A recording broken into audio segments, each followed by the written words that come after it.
एका बाउलमध्ये एक मोठी वाटी दुधी भोपळ्याचा किस घेतला। त्यात 4 मोठे चमचे बेसन पीठ टाकून घेतलं, 2 चमचे तांदूळाचं पीठ टाकून घेतलं, 1 चमचा जिरं टाकून घ्यायचंय, 1 चमचा हळद टाकून घ्यायची, 1 ते 1.5 चमचा याच्यात लाल तिखट टाकायचंय, पण तिखटाची क्वांटिटी आपण कमी जास्त करू शकतो। 1 चमचा तीळ टाकून घेतले, चवीपुरता मीठ टाकून घेतलेलं आहे आणि आता हे सगळं चांगले एकजीव करून घ्यायचंय। दुधी भोपळ्याचा जो किस आहे त्याला बऱ्यापैकी पाणी सुटतं, तर त्यामुळे त्या पाण्यातच आपल्याला हे जे पीठ आहे हे मळून घ्यायचंय, एक्स्ट्रा पाणी वापरायची गरज नाहीये।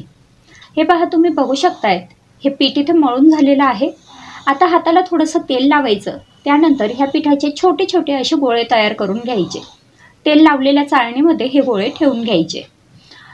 एका कढईमध्ये पाणी गरम करायला ठेवलं, त्यावर हे कोफ्ते ठेवलेली चाळणी ठेवली आणि वरून एक झाकण ठेवून घेतलं।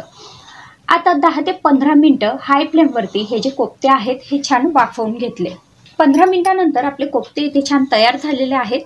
आता एका कढईमध्ये 2-3 मोठे चमचे तेल घेतलं, त्यात आपल्याला हे कोफ्ते तळून घ्यायचे। तर त्यानंतर अशा प्रकारे तेल चांगलं कडकडीत गरम झाल्यानंतर त्यामध्ये हे कोफ्ते टाकून घेतले आणि मध्यम गॅसवरती छान खरपूस असे तळून घेतले। हे तुम्ही डीप फ्राय सुद्धा करू शकतात, मी शॅलो फ्राय करून घेतले। तर हे पहा, कोफ्ते छान तळून झालेले आहेत। आता हे मी बाजूला काढून घेते। इथे मी एका मिक्सरच्या भांड्यात 1 वाटी पोहे घेतले, त्यात आपल्याला 1 वाटी रवा टाकून घ्यायचा आहे। आता रवा आणि पोहे मिक्सरमधनं चांगले बारीक वाटून घ्यायचे। हे पहा, हे वाटून झालेलं आहे। आता हे आपण एका बाउलमध्ये काढून घेऊ। आता याच्यात मी एक बारीक चिरलेला छोटा कांदा टाकून घेतलाय, 2-3 चमचे किसलेलं गाजर, एक छोटा टोमॅटो बारीक चिरून, अर्धी वाटी कोथिंबीर बारीक चिरलेली आणि चवीपुरता मीठ टाकून घेतलंय, अर्धा चमचा हळद, 1 चमचा लाल तिखट टाकून घेतलंय आणि हे सगळं छान एकजीव करून घेतलंय। आता थोडं थोडं पाणी टाकायचं आणि आपल्याला याचं बॅटर बनवून घ्यायचंय। हे पहा, अशा पद्धतीने मी इथे हे बॅटर तयार करून घेतलंय। आता हे आपण 10 मिनिटं झाकून ठेवू। 10 मिनिटांनंतर रवा थोडासा फुलून आलेला आहे। आता याच्यात 2 चमचे बेसन पीठ टाकून घेतलंय बाइंडिंगसाठी आणि हे छान एकजीव करून घेतलंय। चांगलं फेटून घेतल्यानंतर गॅसवरती तवा गरम करायला ठेवलाय। तव्यावरती 1 चमचा तेल टाकायचं आणि हे तेल चांगलं पसरून घ्यायचं। आता आपण जे बॅटर तयार करून घेतलेलं होतं त्याचा आपल्याला इथे डोसा किंवा आपण ज्याला धिरडं म्हणू शकतो हे लावून घ्यायचं आहे। तर 1 चमचा बॅटर टाकून मी अशा पद्धतीने थोडंसं पसरून घेतलं। आता मध्यम गॅसवरती हा डोसा आपल्याला चांगला भाजून घ्यायचा आहे। डोसा भाजत असताना अधूनमधून थोडंसं तेल टाकायचं, जेणेकरून हा डोसा अगदी छान भाजला जाईल। तर हे पहा, दोन्ही बाजूंनी मी हा डोसा छान भाजून घेतलेला आहे। अशा पद्धतीने आपला पोहेंचा हा डोसा इथे तयार झालाय किंवा आपण ज्याला धिरडं सुद्धा म्हणू शकतो।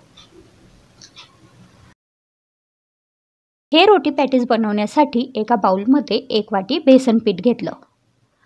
आता याच्यात आपल्याला पाव चमचा हळद टाकून घ्यायची, अर्धा चमचा लाल तिखट, पाव चमचा ओवा आणि चवीपुरता मीठ। हे टाकून झाल्यानंतर सगळं एकजीव करायचं। त्यानंतर थोडं थोडं पाणी टाकून आपल्याला याचं बॅटर बनवून घ्यायचं आहे।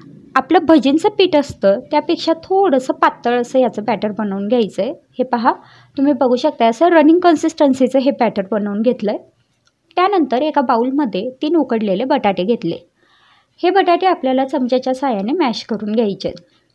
तर हे पहा, इथे मी हे बटाटे छान कुस्करून घेतलेले आहेत। त्यानंतर याच्यात आपल्याला काही भाज्या टाकून घ्यायच्या आहेत। तर इथे मी टाकून घेतलं आहे मध्यम आकाराचा एक बारीक चिरलेला कांदा, एक मध्यम आकाराचा बारीक चिरलेला टोमॅटो, अर्धा चमचा हळद, अर्धा ते 1 चमचा किंवा आपल्या आवडीप्रमाणे लाल तिखट, पाव चमचा गरम मसाला, अर्धा चमचा धने पावडर आणि चवीपुरता मीठ। यासोबतच तुम्ही इथे बारीक चिरलेला गाजर, बारीक चिरलेली शिमला मिरची सुद्धा ॲड करू शकतात। आता हे छान एकजीव करून घ्यायचं आहे। हे पहा, हे आपलं सारण इथे तयार झालं आहे। आता इथे मी एक पोळी घेतली, म्हणजे एक चपाती घेतलेली आहे। त्यावरती आपण जे बटाट्याचं सारण बनवून घेतलेलं होतं ते अशा पद्धतीने स्प्रेड करून घेतलं आहे। हे सारण टाकण्याआधी तुम्ही इथे थोडासा टोमॅटो सॉससुद्धा स्प्रेड करून घेऊ शकतात। त्यानंतर लगेच याच्यावरती दुसरी पोळी ठेवायची आणि दोन्ही हातांनी छान प्रेस करून घ्यायची। आता सुरीच्या साहाय्याने आपल्याला याचे तुकडे करून घ्यायचे। जसा आपला पिझ्झाचा आकार असतो त्या प्रकारे त्रिकोणी आकारामध्ये मी याचे काप करून घेतले। हे पहा, एका पोळीचे 8 काप मी इथे तयार करून घेतले। आता यातला एक काप घेतला आणि बेसन पिठामध्ये तो अशा पद्धतीने छान घोळून घेतला। आता हे आपल्याला शॅलो फ्राय करून घ्यायचं आहे। तर तव्यावरती तेल गरम करून घेतलं, त्यावरती हे पोळीचे काप टाकून घेतले। आता तुम्हाला हवं तर तुम्ही हे डीप फ्रायसुद्धा करू शकता।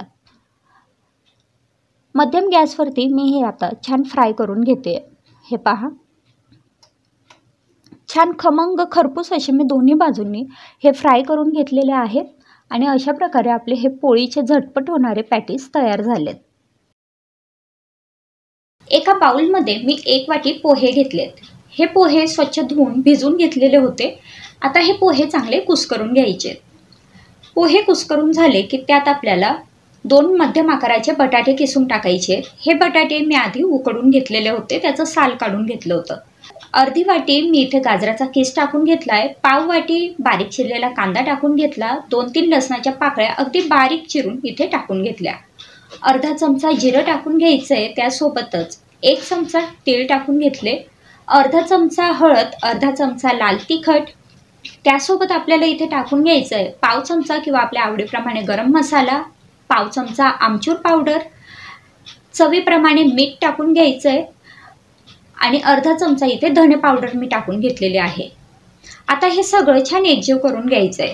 तुम्हाला आवडत असेल तर तुम्ही याच्यात पिठी साखर सुद्धा टाकू शकता 2 चमचे। आता हे सगळं छान एकजीव करून घेतलंय आणि याचा सॉफ्ट डो तयार करून घेतलाय। हे पहा, तुम्ही बघू शकताय हे सगळं मिश्रण आता छान एकजीव झालेलं आहे। आता छोटे छोटे गोळे घेऊन आपल्याला याचे कटलेट किंवा ज्याला आपण टिक्की म्हणतो ते तयार करून घ्यायचे आहे। तर इथे मी थोड्याशा पातळ अशा टिक्की तयार केलेल्या आहेत। तुम्हाला हवं तर तुम्ही थोड्याशा जाडसर सुद्धा तयार करू शकता। टिक्की तयार झाली। आता एका वाटीमध्ये 2 चमचे कॉर्नफ्लोअर घेतलं, त्यात 2-3 चमचे पाणी टाकून अशी पेस्ट तयार करून घेतली। त्यानंतर एका ताटामध्ये ब्रेड क्रम्स पसरून घेतले।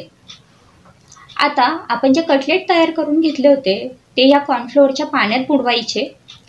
त्यानंतर लगेचच हे ब्रेड क्रम्समध्ये अशा पद्धतीने घोळून घ्यायचे। तर ब्रेड क्रम्स आता या कटलेटला छान लागलेले आहेत। आता गॅसवरती तवा गरम करायला ठेवलाय। तवा गरम झाल्यावर त्याच्यावरती आपल्याला तेल टाकून घ्यायचं आहे। तर इथे मी 2 चमचे तेल टाकून घेतलंय आणि याच्यावरती आपण जे कटलेट तयार करून घेतले होते ते आपल्याला शॅलो फ्राय करून घ्यायचे।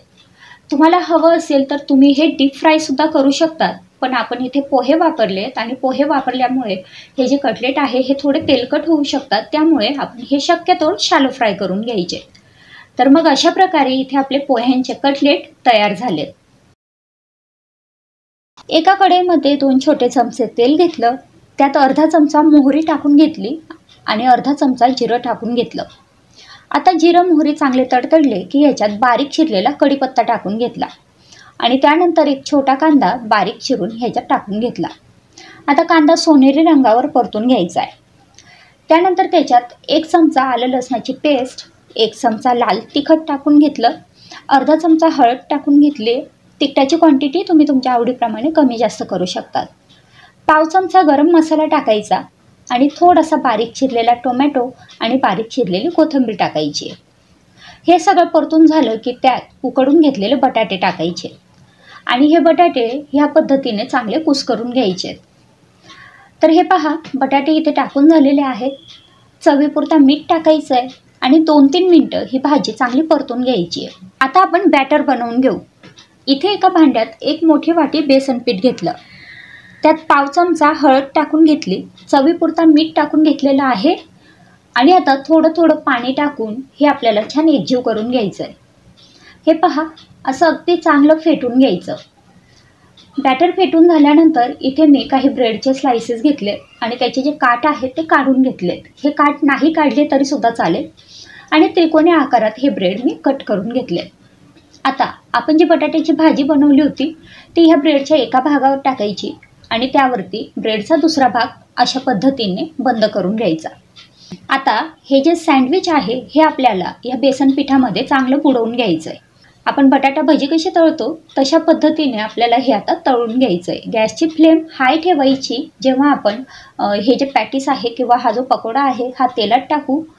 तेल कडकडीत गरम पाहिजे। त्यानंतर गॅसची फ्लेम मध्यम करायची आणि मध्यम गॅसवरती आपल्याला हा जो पकोडा आहे हा चांगला तळून घ्यायचा आहे। तर अशा प्रकारे हे आपले ब्रेड पकोडे म्हणा किंवा पाव वडा म्हणा किंवा मग याला ब्रेड पॅटीसही म्हणू शकतात, हे तयार झाले।